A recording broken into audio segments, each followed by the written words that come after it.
Well, here we go again. Another video from the D's channel. And today it is a splashback. Splashback to a cooker which the client had made specially for this space. Which is above a gas range on a flexible hose. I'm just taking out all the old tiles now, and well, the last part of it, and then I'll obviously clean down the wall, speed that up a little bit because don't want to bore you forever, like. At least I think I'll speed it up a bit. Maybe I do in a little bit. Basically all this adhesive needs to come off. It has been fairly well stuck on.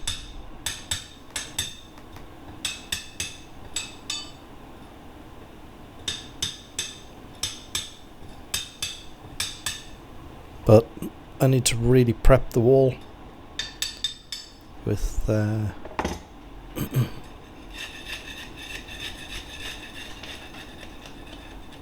sealant before putting this special silicone on the back of the glass piece, the splashback, and then attaching it to the wall.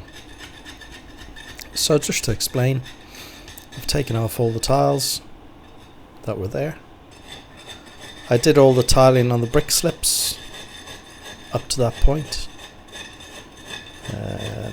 It hasn't been an expensive renovation of the kitchen, but I think the design aspect of it has been really cool. I've definitely got into the idea of brick slips and industrial looking units. I quite like that idea. But everybody has their own taste. And it's all part of what I do. I meet people, and each client then gives me a specification of what they want to achieve, and I go through that, bring the tools in, get the job done. It's a great way to achieve knowledge on new materials. I think that one of the things I'm now able to do is enhance my abilities because I work for other people. And even though I may know 99 or 95% of how the materials are fitted and everything else due to experience of doing all these other jobs, there'll always be probably a 5, maybe even a 10% on some jobs where I've got to go and look and find new knowledge. But that's the challenge, and that sometimes is the greatest part, because when you achieve something from working with something new or different, then you know the day certainly goes quicker because you're more immersed with the product. Like doing this particular splashback, I'd never fitted one of these before, not a full glass panelled piece which was made specially, and a custom made piece. So it was like, it wasn't as if you can go out and cut another piece of splashback, or if you break a tile, you're just going to go, okay, one broken tile, check that out and put on another one. The difference with this was that if I broke the splashback or didn't get it right, it was not only a costly mistake, it was also a time costly mistake. So sometimes you got to be a little more wary of that, a tad more thoughtful. So in this particular let's say installation, I decided to put like extra layers of caution in. Now the silicone glue that was sent out with the panel for me is always going to take about 16 to 24 hours to set up correctly, even though the glass panel people said it was a specialized product and all that, which is lovely and great. But in my head, I was like, okay, well, I can't just stick it to the wall and expect it to stay in place because of the weight of it. So what I'll need to do is put a bracing piece at the bottom and then rest it on that until it sets. And hopefully the glue is going to be, or the silicone is going to be strong enough to hold it to the wall so it doesn't fall off the wall while sitting on this piece of wood. The other thing, of course, it's bare plaster, which I'm going back to. So that is a porous, dusty type of substrate. So one of the real important things that I wanted to put on that was this acrylic primer.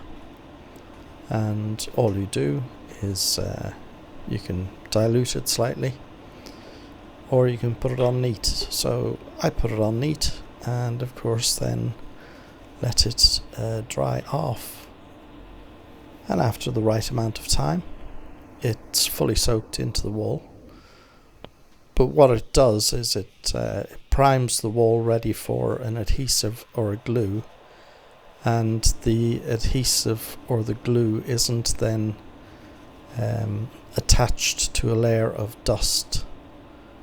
Because if it attaches to a layer of dust, then it's bonded to something that can come away from the wall. So maybe you only get a 50% bond or a 30% bond. But with putting a proper primer like this on, you get a 90 or 100% bond.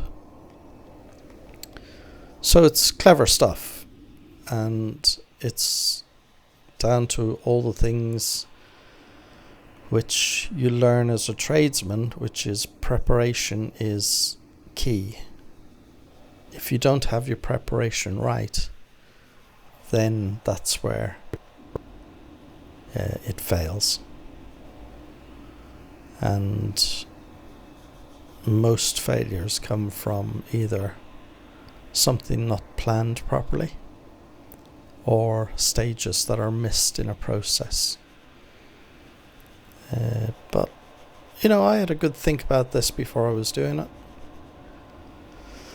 and a little thought goes a long way. How are you going to do it? Right, we're going to take the tiles off, and then I'm going to cut the paint plaster on the right and left hand sides above the brick slip, so that I'm not so I've got a nice clean line with the paint, and then we'll trim that or paint that afterwards, and we'll prime the wall properly.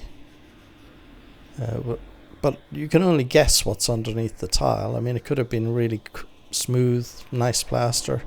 In this case it wasn't, because it had been tiled, and when the adhesive came off, it pulled that layer of fine plaster off. So them's the breaks. That's what happens. Here I'm just measuring down the full piece of glass down to the bottom of where I want to put a strong batten. Now I'm using these blue battens, and here we call them roofing battens. They're 2 by 1 inch or a 25 mil by 50 mil roofing batten. and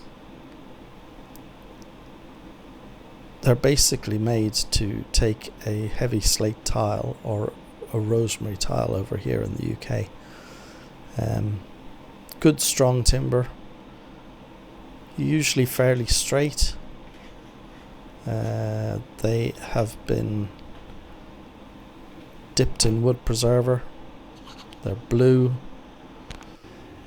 Just a really good sort of cheap construction product, but well worth it.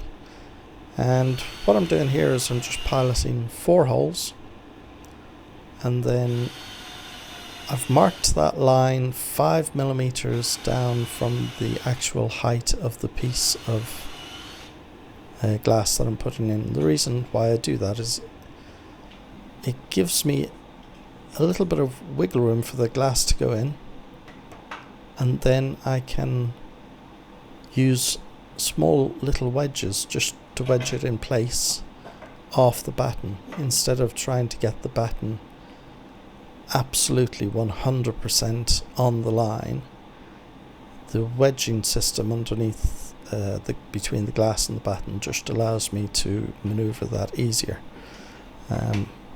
So as I'm putting on the batten, I've drilled the 4 pilot holes, and now I'll just mark the wall with the same pilot drill, which is I guess it's a 4mm HSS steel bit, but it's just to mark the plaster. And now I'll swap that over to a full masonry bit, change the mechanism on the drill driver to hammer, and drill those holes, and then plug them with roll plugs. I'm using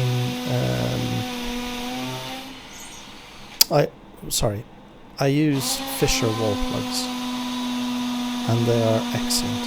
I've never had a problem with them.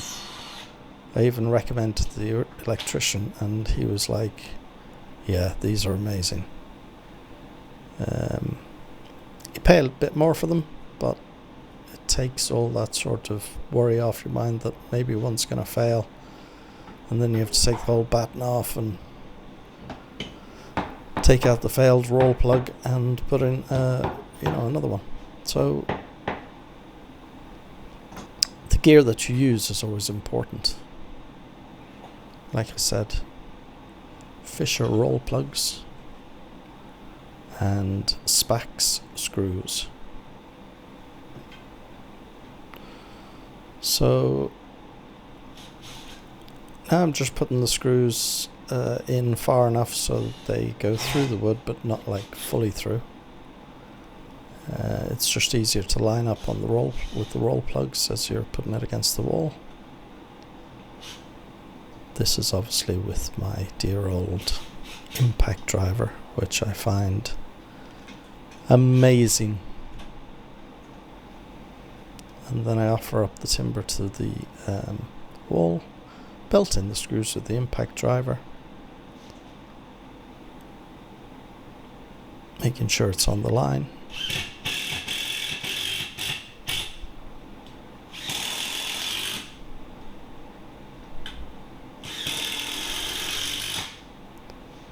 And put on my safety glasses for the last one. Because I was supposed to have them on for the first one, wasn't I? Check the level. And that looks good. And then go fetch piece of glass. Now on the back of this, I didn't show this to you because I thought I'd switched on the camera, but I hadn't. So obviously I couldn't redo it. But I've spread the tube of silicone on the back of this, and Pete has just popped down to give me a hand with those 2 little wedges that go on the wood. So I'm popping in the glass, and then you spread this in. You spread the silicone about 200mm lines over the glass on the back, 200mm apart. Straight lines, zigzag lines, whatever you want. Do a little bit of infill. Just use the whole tube on the back of this glass.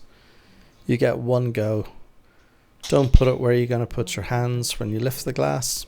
Top into that. And then pick it up, bring it over, put it in place, and pat down. Pat it down. Laugh and a joke. I think I said to Peter I was going to leave a hand mark on it. Fingerprints. Give yourself a pat on the back. And then take some lovely photos. So there you go. That's the video of the week. Hope you enjoyed it. And please like and subscribe. I would love a comment. Take it easy. Bye.